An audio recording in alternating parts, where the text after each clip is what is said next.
বাঙালির ১২ মাসে ১৩ পার্বণ, তা আর কারও অজানা নয়।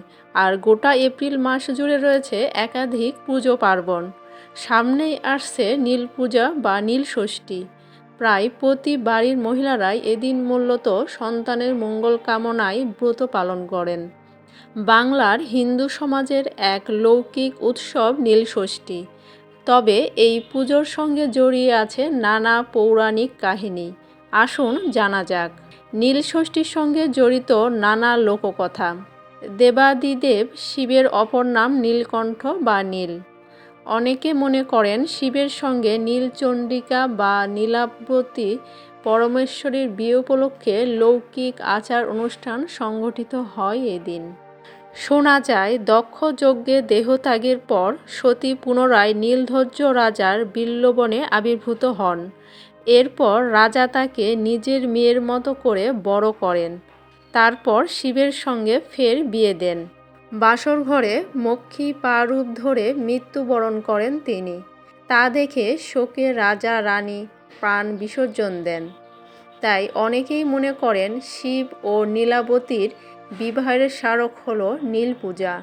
বাংলা বছরের একেবারে শেষে চৈত্র সংক্রান্তির আগের দিন পালিত হয় নীল ষষ্ঠী। অনেকে একে নীলের পূজাও বলেন। সন্তানের মঙ্গল কামনায় এই দিন মা ষষ্ঠীকে পুজো অর্পণ করা হয়। সেই সঙ্গে উপোস করে অভিষেক করা হয় ভগবান শিবের। শিব পুজোর বিশেষ নিয়ম আছে। তার আগে জেনে রাখা ভালো এই নীল পুজোর ব্রত কথা কী। যে কোনো ব্রতেরই একটি করে ব্রত কথা আছে। এক গ্রামে এক বামুন আর বামুনির বাস ছিল। সে অনেক কাল আগের কথা। তাদের দেবতায় বড় ভক্তি, কিন্তু তারা নীলের ব্রতের কথা জানতেন না। তাদের সংসারে একাধিক সন্তান আসে, কিন্তু তারা কেউই বেশি দিন বাঁচত না। বারবার সন্তান হারিয়ে ভেঙে পড়েন ওই দম্পতি।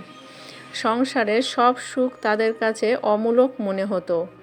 দুঃখের কথা মহাদেবকে খুলে বলতে তারা কাশীবাসী হন। একদিন কাশীতে গঙ্গায় ডুব দিয়ে তারা পাড়ে বসে দুঃখ করছেন। এমন সময় ঘটল এক অলৌকিক ঘটনা। কোথা থেকে এক বুড়ি এসে তাদের কাছে জানতে চাইল, তোরা কাঁদছিস কেন? বামুনিও কাঁদতে কাঁদতে তাদের বারবার সন্তানদের মৃত্যুর কথা জানালো ওই বুড়িকে।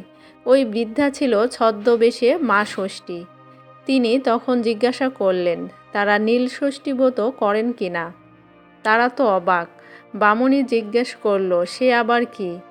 বুড়ি তখন জানালো, পুরো চৈত্র মাস সন্ন্যাস যাপন করে সংক্রান্তির আগের দিন মা ষষ্ঠী ও ভগবান শিবের পুজো করে উপবাস ভঙ্গ করতে হয়। সেদিন নিরামিষ খেতে হয়, শরবত খেয়ে ভাঙতে হয় ষষ্ঠীর উপবাস। এতে তুষ্ট হন শিব ঠাকুর আর মঙ্গল করেন সন্তানদের। এই কথা বলে মা ষষ্ঠী কোথায় যেন মিলিয়ে গেলেন। তারপর বামুন বামুনি নীলের ব্রত নিজেরা তো পালন করলেনই, আর প্রতিবেশীদের মধ্যেও ছড়িয়ে দিলেন ব্রত কথা। তারপর আবার তাদের সন্তান এলো।